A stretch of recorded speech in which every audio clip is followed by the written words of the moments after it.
Hey Naturalistas, welcome back to my channel. I'm Nia Hope, and if you're new here or you're not subscribed, make sure you hit that subscribe button. So if you've been subscribed to my channel most recently within this past year, you know I have been putting out so many tutorials showcasing different ways you can style short natural hair. I even created a whole entire short natural hair playlist for you guys, and I think at this point there's like a good 15 videos on that short natural hair playlist. I do everything from like low cuts at the barbershop to taper cuts to dyeing my hair blonde to wash and goes.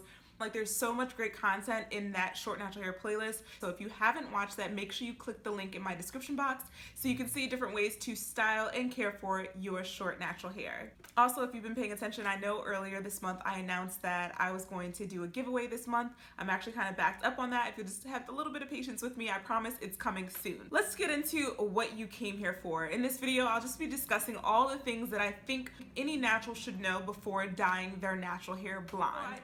So number one, I think the very first thing I noticed when I dyed my hair was that my texture changed a lot. Like, my curl pattern was a lot more loose than it naturally is. Your hair is going to change in texture, it's going to change in porosity, it's going to change in how it feels, which leads me to my second point, which is that your hair will be dry. So first, while I was washing my hair after I bleached my hair, I noticed that my texture was completely different.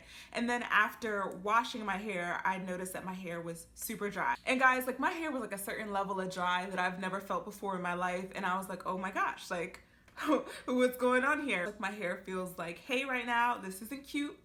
But I found ways to kind of remedy that. I've like remedied that by using more moisturizing products. I actually will have a video coming up shortly after this video showing you a way that you can deep condition your hair, whether you're dyed blonde or not. Like, just if you're a natural in general and you're looking for something that helps dry hair, I will have a video coming out very soon, so make sure you stay tuned so you watch that. So the third thing I noticed after bleaching my hair is that my hair responds to products way differently than they did prior to bleaching my hair. So one of my favorite things to do to my hair is a wash and go. And if you'd like to see a tutorial of how to do a wash and go, I will link that in the description box as well. But a wash and go to me is like my go-to styling option, whether my hair is short and natural or long and natural. And I remember that I went in and I put the products in my hair and I was like, wait, what's happening? It was almost like my hair was like slicked down. And my hair doesn't do that when I do wash and goes. Like, my curls are like loud and poppy and they stand up, but after bleaching it, not so much. And to be 100% honest, I didn't like it. I don't like my wash and goes like that. I like my hair to give me volume, you know? And so when it was just like laying down and like super sad, I was like, really? Like, is this what I have to deal with as long as my hair is blonde? So I wasn't too happy about that. The point is that your hair will respond to products differently, or you'll find yourself needing to use more products or even less products. So like, one way I kind of remedied the wash and go situation was by using less product. When my hair is not bleached, I use a lot of product for my wash and go, and now that it's bleached, I use such a small amount that I'm like, it's crazy that this is even effective, but that's the only way I can get the results that I want. All right, so my fourth point is, for me, and I don't know if this is true for everybody, but since I've bleached my hair, my scalp has been hella itchy, like just super, super dry. So not only is my hair dry, my scalp is dry too. So I've been trying to figure out a way to remedy that. I have already done two things that have proven to be complete fails in terms of getting rid of the dry scalp and getting rid of like the irritation in my scalp. And if I do figure out a way to remedy that, I will of course make a video for you guys. So this next point kind of feeds into products as well, and just keeping your hair moisturized. One of the best ways you can keep your bleached hair moisturized is through hot oil treatments. A hot oil treatment to me is as simple as literally at night, grab your favorite oil, rub it in your hands, thoroughly distribute it throughout your whole head, put a shower cap on, put a scarf on over the shower cap, and go to sleep. So what happens with the shower cap is that it's trapping the heat. Obviously, keeping the scarf and the do-rag on top of it is going to further trap in the heat, but it's also going to keep the shower cap from slipping off in the middle of the night, or oil getting all over your pillowcase, which would be kind of disgusting. So yeah, definitely do, like, that's like a super quick and simple, easy way. You don't have to think about it.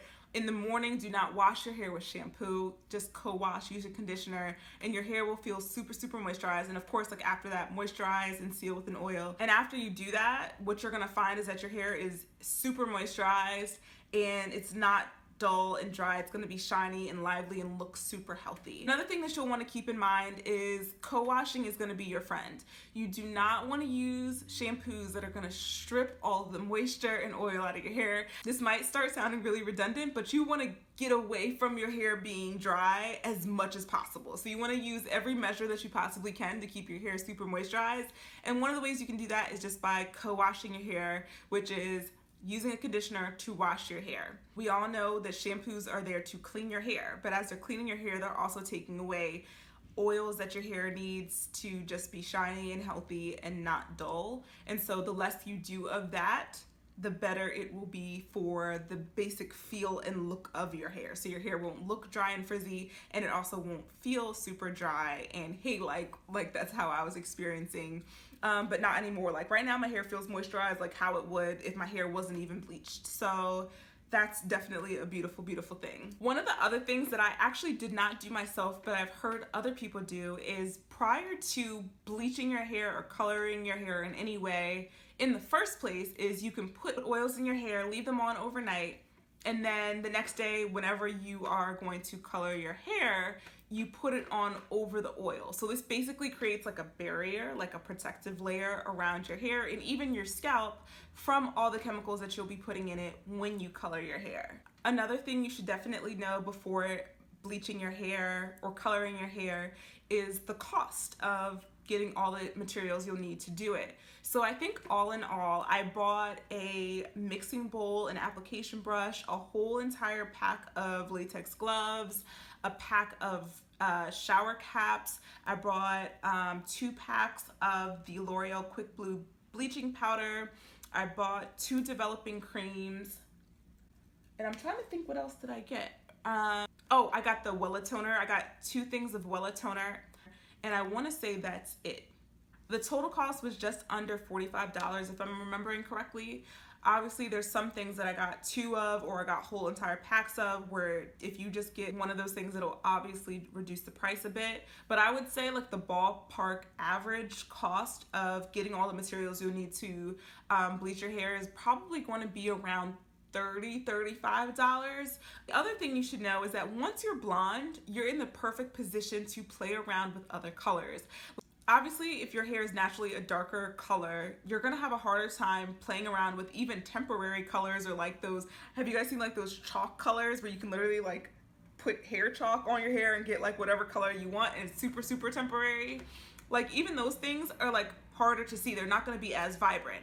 When your hair is blonde, you are now in the perfect position to play around with color, and that's actually the next thing I'm planning on doing, and I'm super, super excited. Okay, so if you think you can guess what color I'm going to do next, drop it in the description box.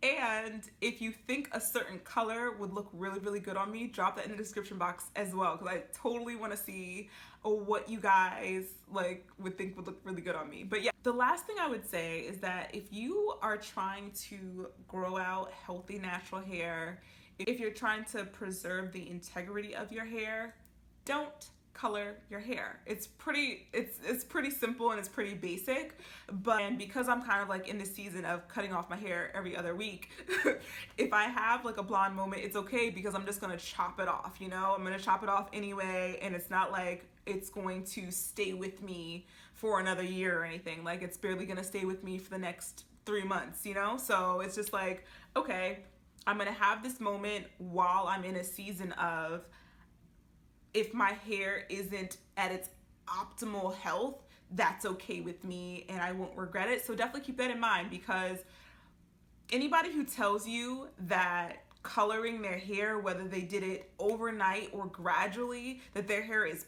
perfectly fine, they're lying. Like, there are ways to like obviously completely destroy your hair while coloring it, but at the end of the day, whenever you're coloring your hair, whether you're doing slowly or quickly, you are chemically treating your hair.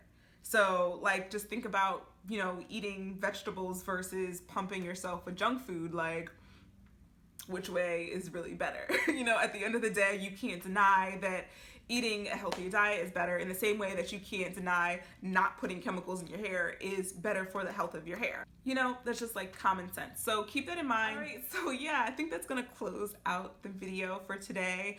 I definitely wanted to just come and make this video because I've gotten a lot of comments like, oh my gosh, you're making me want to bleach my hair, or I've been thinking about bleaching my hair, you know, and I feel like all these things will help you in making your decision on whether or not you want to bleach your hair. Like, I feel like everything that I mentioned in this video is a combination of things that I knew prior to bleaching my hair, things that I learned while I was bleaching my hair, and things that I know now that I've been blonde for almost 3 weeks now, which is crazy to think. But yeah, I've been blonde for like a couple weeks now. And see now, like, it's growing out, and maybe if I go like this, you guys can see the new growth in there. I do think that I'm going to touch this up one more time. And I doubt I will make a video about that, but if you guys just want to see the results, make sure you are following me on Instagram, because I would definitely post pictures when and if I do. All right, Naturalistas, that's going to be the end of the video. I hope you found this information to be helpful and insightful. And if you're not subscribed, make sure you hit that subscribe button before this video ends, and stay tuned for my next one.